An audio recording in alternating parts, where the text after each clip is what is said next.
Hello students. As we know that industrial location is very important, and for that there are different concepts associated with industrial location.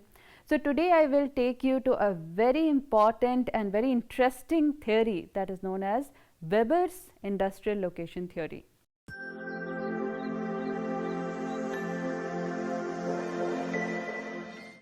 After the session, you will be able to understand the approaches to the problem of location of industries, such as least cost approach, Weber's theory, least cost, locational principle, effect of labor, effect of agglomeration, different criticism related to that, and certain other issues I will analyze and let you know.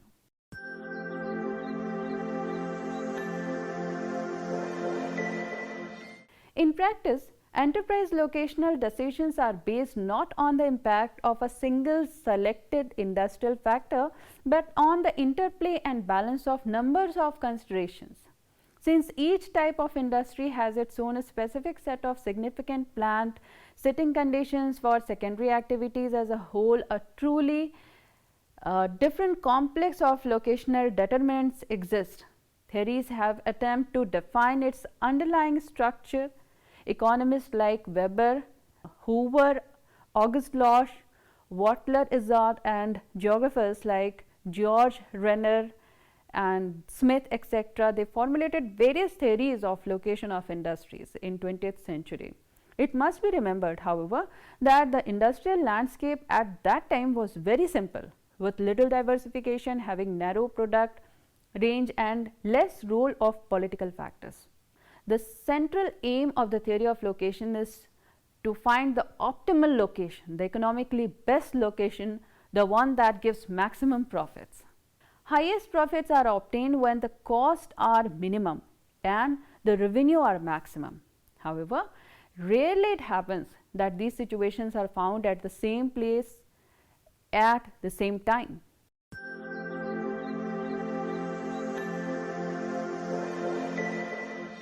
So let me explain you the approaches to the problem of location of industries. Manufacturing involves the assembly and the processing of inputs and the distribution of the output to other points, and therefore presents the question of where processing should take place. Industrial location can be explained in two ways.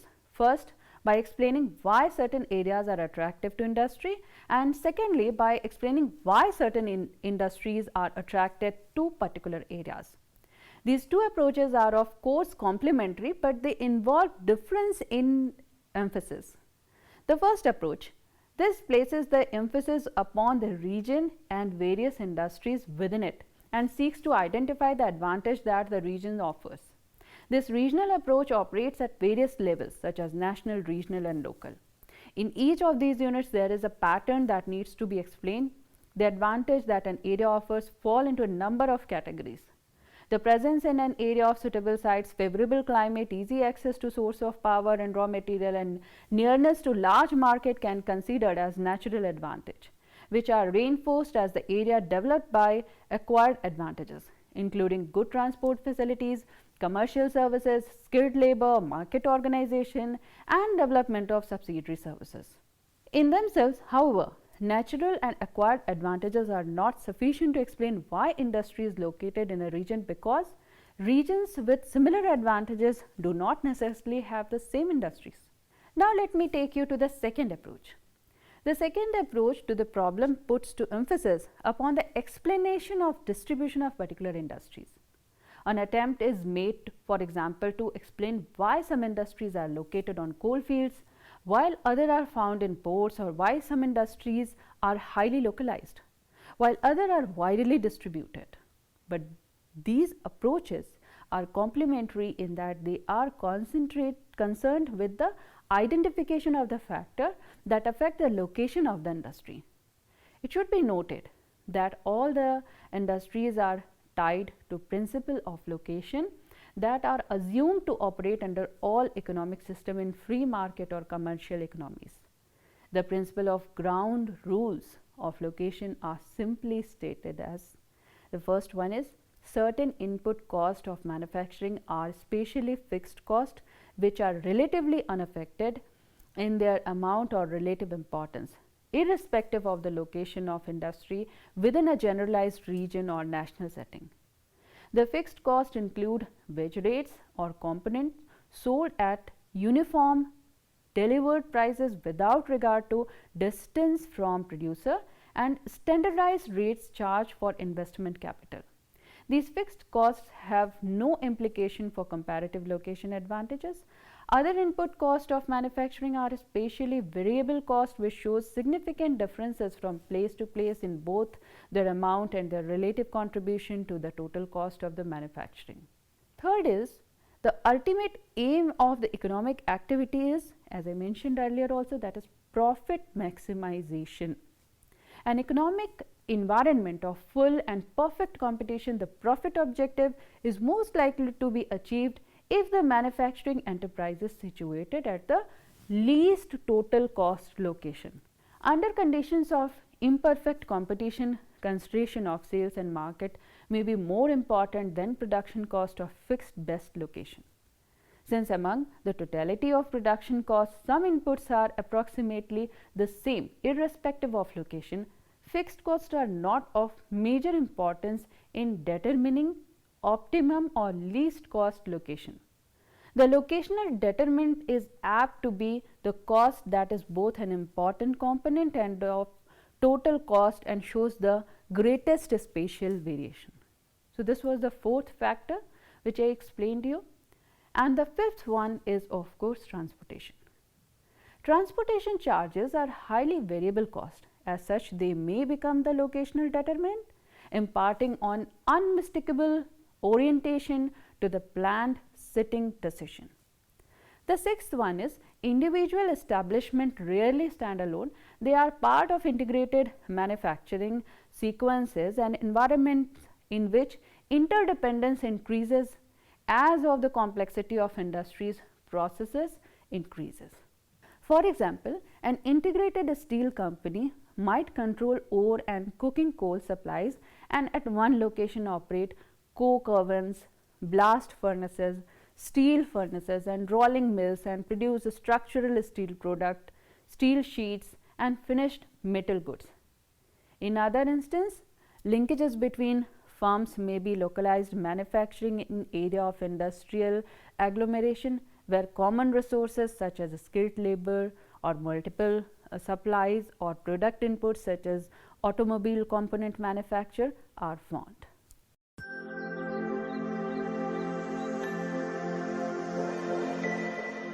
So, now let me explain you least cost approach. The least cost approach emphasizes the search for the least co-monopolistic advantages with factor is held constant. It assumes perfect competition with no respect to the marketing arising from specific locations.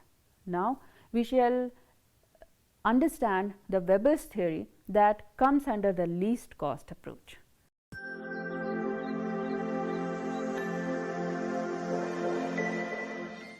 So, as I mentioned you that you should understand the least cost approach, and I am going to explain you the Weber theory in this regard. Let me begin the Weber's theory. Weber theory of location of industries proposed in 1909 is the most important theory based on the least cost. Weber attempted to show how the optimum location could be found in a simple situation with two sources of raw material and a market represented by corners of a triangle, and also developed an approach based on the concept of market area. The translation of Weber's book in English in 1929 gave it a much wider recognition. His approach is deterministic and normative. Weber aims to explain the location of industrial activity in terms of three economic factors. The first one is transport cost, the second one is labor cost, and the third one is agglomeration economies. His explanation is based upon finding the least cost point for production. Another assumption was that transportation routes are not fixed but connected origin and destination by the shortest path, and transport cost directly reflects the weight of the item shipped and distance they are moved.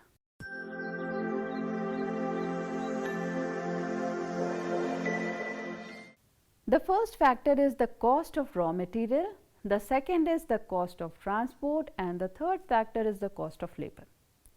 The cost of raw material varies according to the nature of deposit, while the cost of transportation raw material depend upon the nature of raw material, whether it is ubiquitous, fixed, pure or gross. All these variations are reflected in the cost of transportation so that regional factors affecting production are reduced to transport cost and labor cost. Weber identified another factor called agglomeration. You may be thinking, what is this agglomeration? Agglomeration economies refer to saving of the individual plants that result from their operating in the same location. This might result from the common use of such activities as auxiliary industries, financial services, public utilities, etc. As more and more firms cluster, linkages increases and there is an increased flow of goods between plants, specialized labor and saving due to bulk purchasing of materials and large scale marketing of products. Now let me explain you to the least transport cost point. To find this point, Weber first sought the least transport cost location, which he considered the most important inference using a locational triangle. Please refer this figure. There are two raw materials M1 and M2 and one consumption point C. The least transport cost point PB is the point at which the total cost of moving raw material and finished product is least. In figure 1, 2 tons of material M1 and 2 tons of material M2 are needed to produce 1 ton of finished product. In a weight losing manufacturing process such as iron smelting, the least transport cost location is near to the source of the raw material.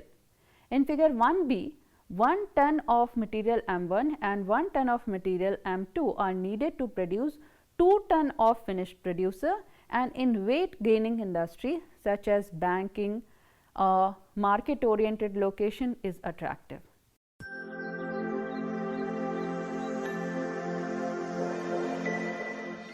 Now let me explain you to the effect of labor. Weber next examined the effect of labor cost on location, since he considered that industries would be located away from the point of least transport cost to the point of least labor cost if saving is in labor cost were greater than any additional transport cost involved in such a move. In figure 2, P is the least transport cost point, and around this point have been drawn 3 series of isodepins, that is lines of equal cost or lines of equal transport cost per unit of production from P. There is a cheap labor at L1 and L2 which would reduce cost by 15p per unit of production. The question is whether or not it would be worthwhile for a manufacturer to locate from P in order to take advantage of it. Clearly, any location within the 15p transport isodepine would save more on labor than would be spent on the extra transport, and therefore L1 would be more profitable position than P. Weber saw labor cost increasing in importance in location because technical developments were increasing the efficiency of transport, thus increasing the distance between the transport isodepines, while labor costs were rising relative to the other cost.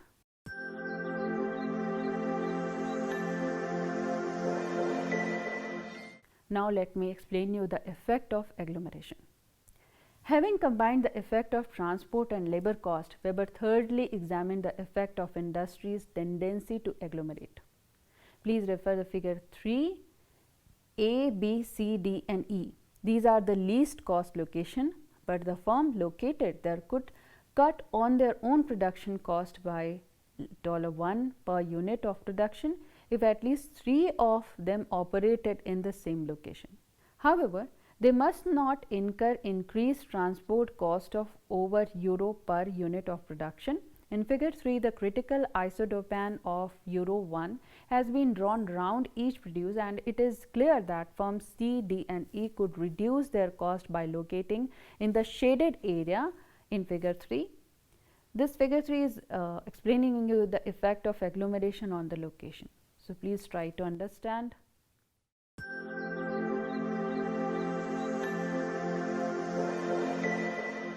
Weber's theory identifies certain basic influences on industrial location, yet it is open to criticism partly because of certain inherent weaknesses and partly because circumstances have changed since the turn of the 20th century when Weber published it. Many of the assumptions made by Weber are quite unrealistic. For example, transport costs do not rise proportionately with distance and weight. Long hauls cost less per unit of weight than short hauls do. The second is perfect competition rarely exists. Third is man does not always behave rationally. Fourth is the market is in the form of points and one plant serve only one market. Weber's material index was too crude a measure of transport cost which does not rise proportionately with distance and weight. Moreover, transport costs are rarely a basic criteria for the location of firm today. Technological improvements have already reduced the transport cost. Besides, changes in other things such as manufacturing process, international organizations and external link make up the total cost. Labor, particularly of high value and high tech products, is now the most important industrial location determinant. Third factor is that Weber concentrated too much on minimizing cost. He failed to identify the revenue aspect of firm's operation, which also directly affect the profitability of a firm. Therefore, the theory gives an unbalanced approach. A criticism factor was that Weber's agglomeration analysis is inconsistent with the conditions in the modern industrial world. Apart from that, Weber did not take into account many of secondary influences, for example, political, social, human, which have an important effect on the industrial locations. Besides that, market orientation is accentuated by freight rate structure complexities which lead higher cost of transporting finished product. As a result, raw material are often moved nearer to the market to reduce the distance that finished goods must be moved. The seventh factor was that increased complexity of industrial organization. As a single product, one factory private firm is replaced by multi-product international corporation. In these conditions, Weber theory is difficult to apply. Manufacturing is more complex than it was in the early 20th century, as I mentioned it in the beginning also. Many plants began with semi-finished items and components rather than with raw materials. Producers' goods seldom lose large amount of weight, therefore, there are not many tendencies toward material orientation.